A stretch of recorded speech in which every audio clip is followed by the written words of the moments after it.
하나님의 은혜가 오늘도 여러분 삶 가운데 가득하시기를 주의 이름으로 축원을 드립니다.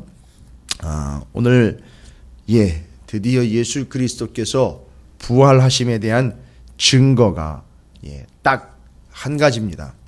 정확하게 얘기하면은 부활의 증거는 둘이겠죠. 빈 무덤하고 예수 그리스도요.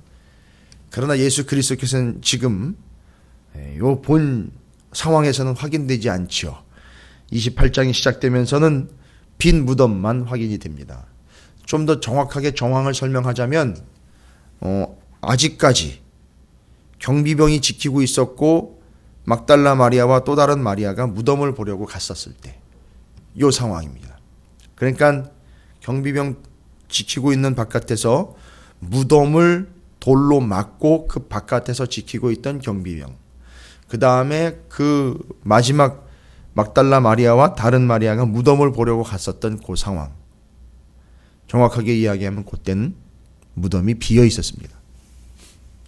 더 정확하게 얘기하면 그 모습 그대로예요. 예수님이 그 시신을 안장을 하고 돌로 불려서 막아놓은 무덤, 그리고 경비병들이 지키고 있었고 두 여인이 무덤을 보러 갔었던 그 상황, 그때 상황은 다른 건 다 변화가 없는데 돌도 굴려내지 않아가지고 그대로인 것처럼 막았을 때 그대로 그 모습 그대로입니다. 그런데 확인은 안 되지만 안으로 내시경 카메라를 집어넣어서 보면 이 상황에는 그 무덤 안에는 비어있다는 얘기입니다. 아무도 지금 확인을 못한 거죠. 무슨 얘기입니까? 예수님은 이미 부활하셔서 그 돌문을 통과하여 나오신 겁니다. 그리고 그 빈 무덤을 지금 지키고 있는 거고 확인이 안 된 상태에서 이 두 여인은 이제 무덤을 보러 왔던 겁니다. 자, 그 상황에서 이제 누가 등장을 하느냐? 큰 지진이 나면서 주의 천사가 하늘로부터 내려와서 그때서야 돌을 굴려내는 겁니다. 돌을 굴려내고 난 다음에 주님이 나오신 게 아니라 이미 부활하시고 난 다음에 빈 무덤이었던 것을 천사가 와서 빈 무덤이라는 걸 확인시켜 주기 위해서 돌을 굴려내고 봐라, 무덤이 비었다. 그러니까 지금 돌 무덤, 그 무덤을 막고 있던 돌, 그걸 치우고 난 다음에 예수님이 나오신 게 아니라 이미 이전에 벌써 예수님 부활하셔서 여기 계시지 않다라는 걸 천사가 이제 확인해 주려고 온 겁니다. 와, 이 부활이라는 게 어떤 의미일까? 천사가 증언해 주고 있는 거예요. 그래서 부활의 영광이라고 그러는 겁니다.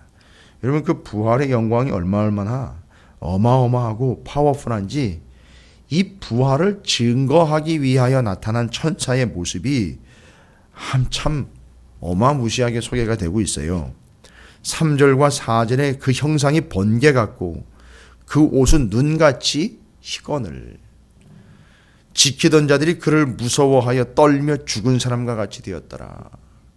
아니, 부활이 하셨는데요, 다시 사셨는데 정작 다시 사신 그 부활하신 예수 그리스도의 소식을 들은 자는 정작 죽게 생겼다는 얘기예요. 왜일까요? 믿음이 없으니까요. 믿지 않으니까요. 예수 그리스도를 믿지 않을 뿐만 아니라 예수 그리스도의 부활이라는 걸 믿지 않기 때문에 믿지 않는 자들은 죽은 자나 마찬가지다라는 걸 분명히 이야기하는 겁니다. 그러니까 신앙생활을 해도 죽은 것처럼 신앙생활하고 있는 게 실상이라는 거죠. 말하자면 경비병들처럼 교회 문이나 지키고 앉아있는, 이미 예수님은 부활하셨는데요, 그게 실제가 안 되고 그게 믿겨지지 않고 그걸 믿지 않은 채로 신앙생활을 하고 있으니까 돌 무덤이나 지키고 있는 경비병과 같은 그런 신앙생활을 하고 있는 거예요. 그래, 정작 그들에게는 부활하신 주님이 나타난 것도 아니에요. 부활하셨다라는 얘기를 딱 듣는 순간 그 부활을 증거하기 위해 영광스럽게 천사가 존재해 딱 나타나는 걸 보고는 그냥 그 자리에서 본인이 죽은 것처럼 그냥 깔아 엎어지는 겁니다. 얼마나 비참한 신앙생활입니까? 아니, 이 경비병들은 아예 신앙이 없는 상태니까 그냥 그러려니 또 할 거예요. 근데 만약에 우리에게 부활 신앙이 없다면 우리의 나중 모습은 이 경비병들처럼요, 어떻게 되겠습니까? 부활 신앙이 없다면요, 무서워하며 떨며 죽은 사람과 같이 되었다. 이 뭘 의미하는 걸까요? 이 경비병들의 모습을 상상을 좀 한번 해보십시오. 그거 아주 리얼하게 표현했는데 무서워서 떨면서 죽은 사람과 같이 됐다. 예. 자기가 서서 지키던 그 돌 무덤 앞에서 마치 발작 증세나 일으키는 것처럼 엎어져 가지고요. 드러넣어 가지고 발작 증세가 일으키면 벌벌벌벌 떨고 있는 겁니다. 죽은 것처럼요. 죽은 것처럼. 서가지고 두려워서 떨고 있는 공포스러움이 아니라 아예 널브러져 가지고선 발작 증세가 나타나 벌벌벌벌 떨면서 진짜 죽은 시체같이 죽음을 앞두고 있는 그런 육신 덩어리처럼 그렇게 공포에 떨고 있더라 이야기입니다. 이게 뭐 그냥 경비병들 얘기나 하고 서 있던 사람들 이야기하고 창이나 들고 있었던 사람들 이야기한다고 그렇게 마냥 우리 생각하는 것처럼 그렇게 생각할 게 아니라는 거죠. 부활의 소식만 들은 거예요. 그러니까 천사가 나타나 가지고 부활하셨습니다 라는 걸 드러내 보여주기만 했어요. 아니 예수님이 나타나신 것도 아니고 천사가 나타났어요. 그리고 땅이 진동하고 돌 딱 치워놓고는 빈 무덤 확인하는 순간 여러분 로마의 군인들이에요. 로마의 군인들이요. 전투로 얼마나 단련이 됐고 얼마나 용맹스럽고 얼마나 용맹을 떨치던 그런 존재들입니까? 그런 그들이 부활의 소식 하나 들었다고 벌벌 떨고 있어요. 주님 다시 살아나셨다. 이거 확인되는 순간 그 마치 죽은 시체처럼 그냥 마지막 숨을 몰아쉬는 그런 시체처럼 벌벌 떨고 있는 거예요. 저는 개인적으로 이 본문을 보면서 오히려 부활하신 주님 때문에 두려운 게 아니라 이 모습이 정말 두렵더라고요.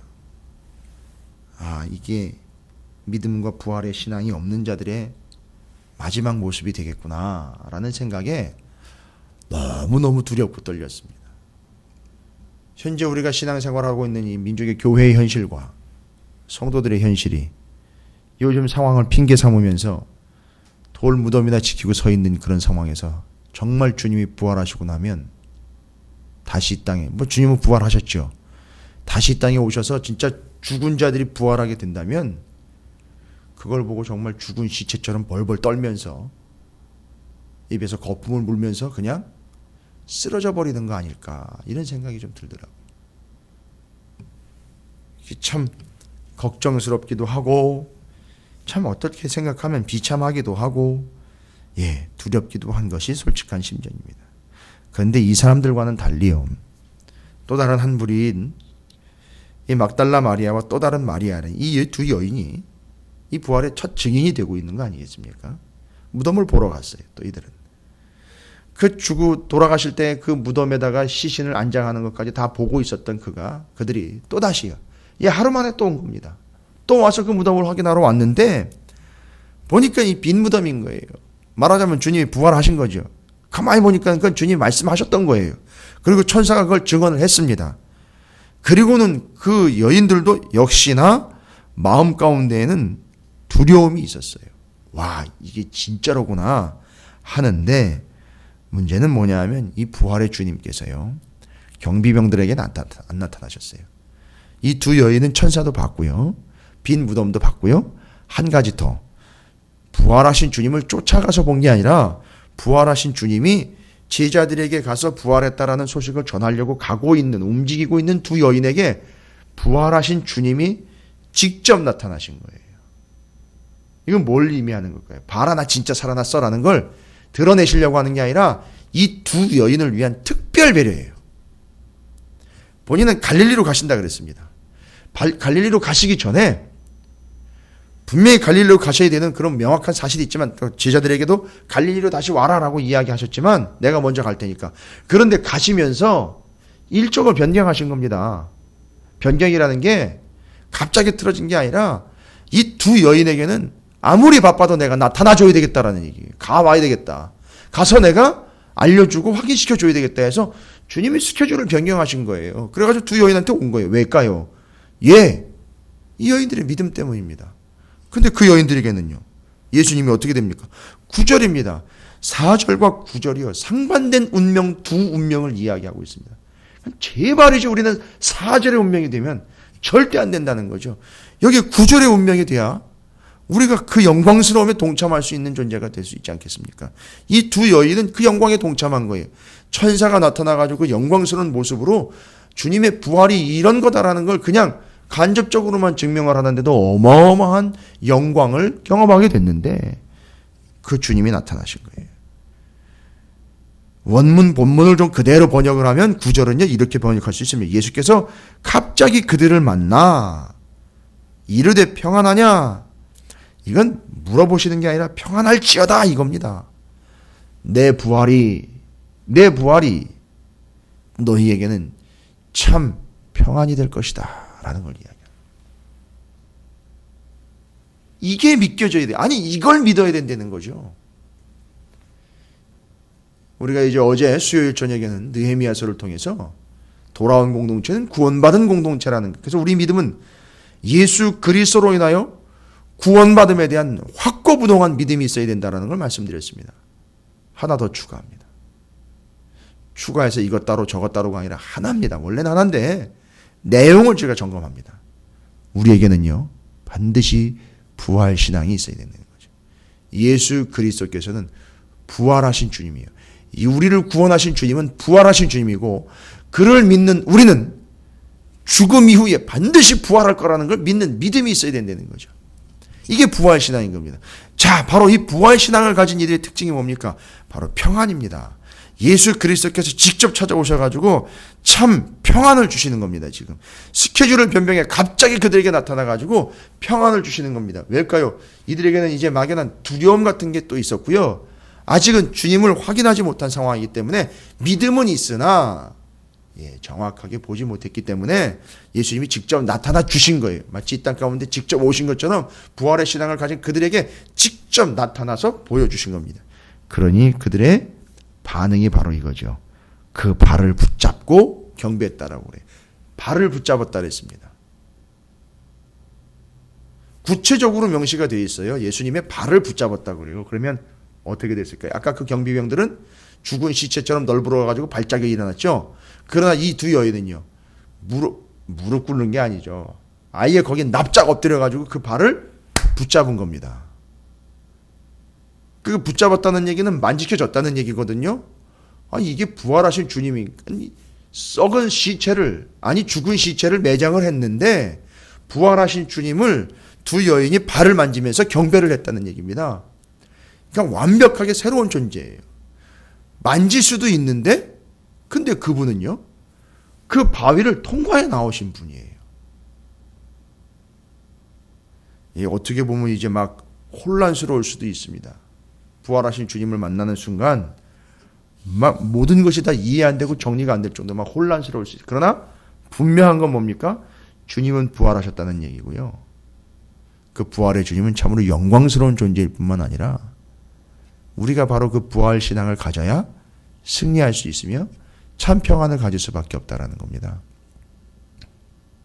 예수님이 부활하셨고 예수를 믿는 그들은 언제 죽든 어떻게 죽든 믿는 그들은 반드시 부활할 것이라는 것. 주님이 다시 오실 그때에 다 죽음에서 일어날 것이라는 것. 이 믿음이 왜 중요하냐? 오늘은 우리가 두 가지만 확인하면 됩니다. 부활신앙의 파워, 그 다음에 부활의 영광. 이 두 가지만 확인하면 됩니다. 여러분, 부활신앙의 파워가 뭘까요? 예수 그리스도께서 부활하시고는요, 경비병들도 모르고 돌 무덤을 막고 있던 돌도 그대로 있었고요. 두 여인이 가가지고 무덤을 확인하러 갔다가 빈 무덤인 걸 확인했습니다. 뭘 의미하는 겁니까? 예수 그리스도 부활하신 그분이 막힌 것, 막아놓은 것, 그 무거운 돌이요. 그 돌 무덤을 굴려서 막아놓을 정도면 어마어마한 무게의 돌이죠. 개인적으로 이렇게 열고 닫고 할 수 있는 그런 문 개념이 아니라 아예 누구도 움직이지 못하게 그냥 콱 막아버렸다는 건데 예수님이요. 한 분이 그것도 죽은 송장이었던 그가 부활하시고 난 다음에는 그걸 옮기실 필요도 없이 그냥 통과해 나오셨다는 거예요. 뚫고 나오셨다는 거예요. 모르겠어요. 막아놓은 그 입구 쪽으로 나오셨는지, 옆으로 그냥 통과해 나오셨는지, 아니면 저 뒤쪽으로 해서 나오셨는지. 재미있는 상상이죠. 그러니까 이 부활하신 예수 그리스도는 앞, 뒤, 전후, 좌우가 필요 없는 거예요. 그냥 나오시면 되는 겁니다. 돌로 막아놓은 것 말고 암벽이 아무리 두껍게 좌우로 쳐져 있어도 그걸 통과해 나오신다는 겁니다. 제가 왜 이 이야기를 드리냐면 오늘 본문을 묵상하는 성도들의 핵심이 돼야 돼요. 부활신앙이요. 부활하신 주님이 그 벽, 아니요, 아예 암벽, 암반을 통과해 나오시는 것처럼 부활신앙을 가진 이들은요, 아무리 심각한 문제가, 아무리 두꺼운 문제예요, 아무리 복잡한 문제가 에워싸고 있더라도요, 아무리 고통스러워도요, 아무리 문제가 산적해 있어도요, 아무리 산더미 같은 문제들로 사방에 우겨쌈을 당해도 통과해 나온다는 거예요. 통과한다는 겁니다. 뚫고 나간다는 거예요. 이게 부활신앙입니다, 여러분. 죽음도 못 막는 거예요. 그래서 이 부활신앙은. 그래서 첫 번째, 그 부활신앙의 파워가 뭐냐? 어떤 문제든 뚫고 나간다는 거예요. 어떤 장애물이든 통과한다는 겁니다. 이게 부활신앙입니다. 우리가 구원받았다라는 그 명확한 구원에 대한 믿음이 있다면요, 이제 우리의 믿음은 부활신앙과 함께 연결돼서 승리하는 믿음, 영광스러운 믿음으로 어떤 문제도 막을 수 없다라는 걸 우리 눈으로 보여줄 수밖에 없는, 볼 수도밖에 없는, 뚫고 나가는 거죠. 어떤 문제든 다 통과해 나가는 겁니다. 이게 부활신앙입니다, 여러분. 두 번째로는 부활의 영광은요, 천사의 수종드는 이 천사의 모습을 통해서 볼 때, 그 영광에 우리가 동참하게 된다라는 겁니다. 아니, 이 천사가 예수님 십자가에 달리시고 막 고통을 당할 때는 뭐 어디가 있었는지 보이지도 않다가 딱 주님이 부활하시니까 영광스러운 모습으로 천사가 나타나요. 이게 본질인 거죠. 바로 이 부활 때문에 하나님께서 이 시기와 때를 정해 놓으신 거고, 이 천사가 여기 분명히 나와 있습니다. 주의 천사라고 나와 있습니다. 주의 천사가 나와 예수 그리스도의 부활을 증언을 하고 있습니다. 그리고 두 여인은 빈 무덤을 확인을 했어요. 그리고 천사가 이 두 여인에게 이야기한 내용이 뒤에 보면 예수님께서 10절에 말씀하신 내용과 똑같아요. 그러니까 이 천사는 철저하게 예수님의 의도를 잘 파악하고 있고, 예수님이 어떤 분인지를 알고 있을 뿐만 아니라 예수님이 하시고자 하는 그 말을 정확하게 전달한 거예요.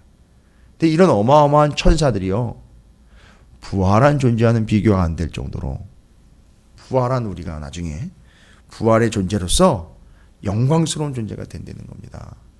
좀 우리는 이런 기대를 좀 가지고 신앙생활 할 때 구원받은 믿음과 부활에 동참할 수 있는 이 부활의 신앙을 가진 그런 존재가 되어서 이 부활 신앙의 파워를 좀 경험하면서 살아있는 동안에 좀 살아가며 신앙을 좀 점검해보고 신앙을 챙기는 그런 그리스도인이 좀 됐으면 좋겠어요.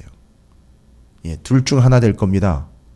첫 번째, 경비병들처럼 그 부활의 때에 죽을 시체처럼 널브러지든지, 아니면 부활의 주님이 직접 찾아오셨을 때 그 두 여인처럼 그들에게 평안이 임하는 둘 중 하나의 운명이 될 겁니다. 또한 실질적으로 주님이 다시 오실 때까지 우리는 어떤 삶을 살아가게 되어야 되느냐?